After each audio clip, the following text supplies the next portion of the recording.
Hello everyone. So today let us discuss about optimization. Optimization means the process of finding the maximum or minimum value of the objective function subjected to the constraints. Okay. So here z equals to x plus 1.5 into y is an objective function and these are the constraints. And of course this is the non-negativity restriction of the variables x and y. Okay. So let us solve this type of problems using simplex method. So here is the first problem. Use simplex method to maximize z equals to x plus 1.5 into y subjected to the constraints x plus 2y less than or equal to 160, 3x plus 2y less than or equal to 240, and x and y are non-negative. Okay.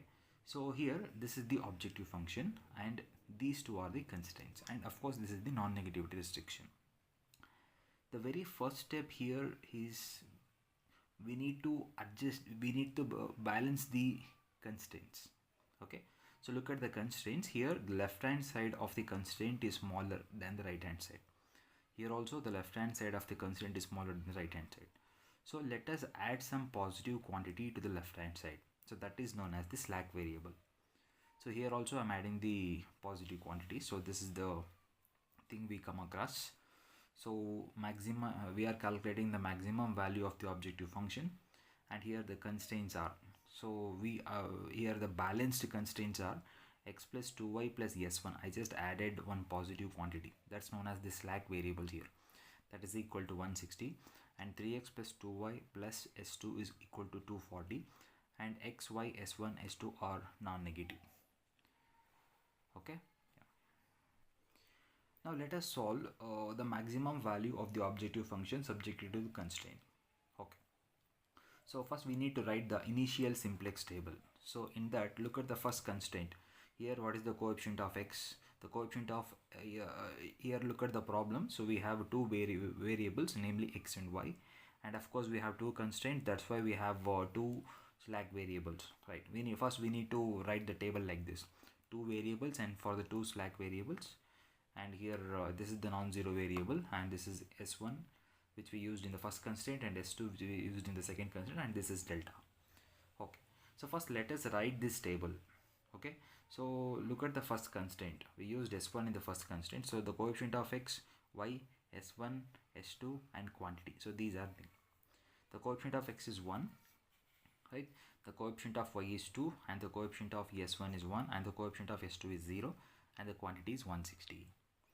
And similarly for the second constraint, the coefficient of x, coefficient of y, coefficient of s1 is 0, coefficient of s2 is 1, and the quantity is 240.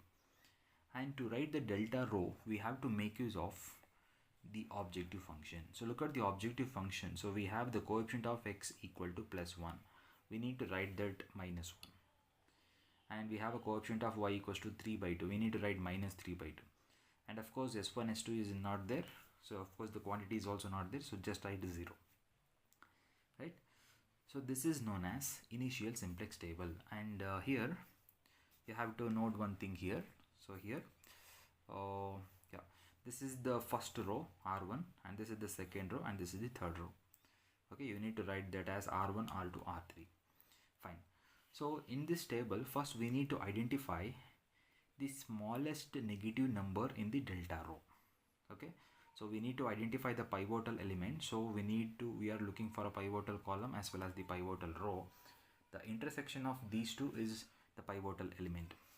So here let us here among minus 1 and minus 3 by 2, which one is smallest negative? Here minus 3 by 2 is smallest negative. So this is your pivotal column, right? Now I want to identify pivotal row. So we have corresponding to we have to consider among these two rows, we have to identify which one is pivotal row. So for that we need to consider a ratio, the ratio of quantity by the pivotal column element. We need to consider only these two here, right? The quantity is 160 and the pivotal column element is 2. So 160 by 2 is 80 and 240 by 2 is 120. So among these two we need to identify the smallest positive number. Here smallest negative, and here smallest positive. So here 80 is the smallest positive, so this is your pivotal row. This is your pivotal column and this is your pivotal row. The intersection of these two is what? 2. So this is your pivotal element. And observe one thing. So corresponding to this pivotal element, we have a variable y. So let us replace that y to the corresponding slack variable. So s1 equals to y here, right?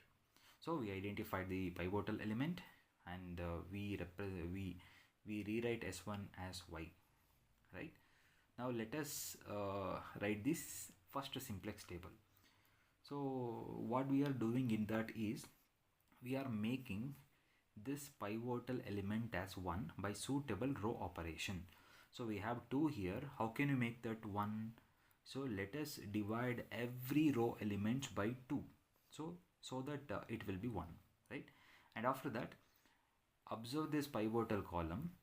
So except pivotal, we are making the pivotal element as 1 and remaining element as 0 by suitable row operations, right?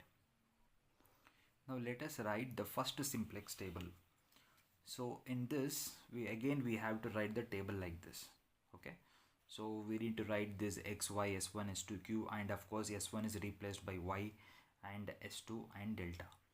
So the very first thing is we have to make this pivotal element as 1. How can you make that 1? Here we have row 1. Let us divide the entire row by 2 so that it will be 1. 2 by 2 is 1, right? So let us call the row operation as r1 by 2 and let us call that new row as r1 dash. So see here, so we just divided this 1 by 2, so it is 1 by 2, 2 by 2 it is 1, and 1 by 2, and 0 by 2, and 160 by 2 is 80.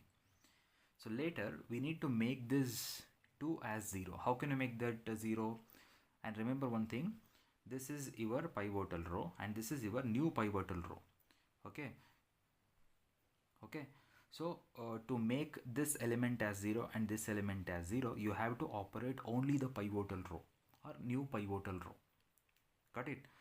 You have to make use of either r1 or r1 dash. That's it. Fine. So I want to make this 0. So we have the pivotal row r1 and we have new pivotal row r1 dash. So here it is enough to make use of the old pivotal row because here we have 2 and here we have 2. Let us subtract these two rows. So let me consider this as what? R2 changes to R2 minus the old pivotal row R1. So 3 minus 1, 2, 2 minus 2, 0, 0 minus 1, minus 1, 1 minus 0, 1, 240 minus 160, it's 80. So like that. Later, I want to make this element as 0. See here we have minus 3 by 2. And in the new pivotal row we have 1. So let us multiply this row by 3 by 2 so that we have plus 3 by 2 here, and here we have minus 3 by 2. Let us add them. So the new operation is r3 dash is nothing but r3 plus 3 by 2 times r1 dash. I consider the new pivotal row here, okay? So after that row operation we have this. See, we got this as 0. Now so among the we have to consider the delta row here. So in the delta row we have to identify the smallest negative number. We have only one negative number, so this is the pivotal column. And of course we have to consider the ratio. So quantity by pivotal column element, 80 by 1 by 2 it is 160, 80 by 2 which is 40, and among these two only we have to consider the quantity ratio. Okay, fine. And here the smallest positive is 40. So this is your pivotal column and this is your pivotal row. The intersection point is what? 2. And the corresponding variable has to replace with this slack variable. So s2 is replaceable by x. So okay, so what is the next step? So we need to make this pivotal element as 1 by suitable row operation. What is the row operation? We have 2 here. Let us divide the all row elements by 2 so that it will be 1, right? And we have to make this 1 by 2 as 0 and minus 1 by 4 as 0. Okay, let us do that in the second simplex table. So look at the second simplex table. So we have see, we have 2 here. So let us divide every element of this row. Look here. So we have 2. How can we make this 1? let us divide every element by 1. So it is 1, 0, minus 1 by 2, 1 by 2 and 40. So we have this, right?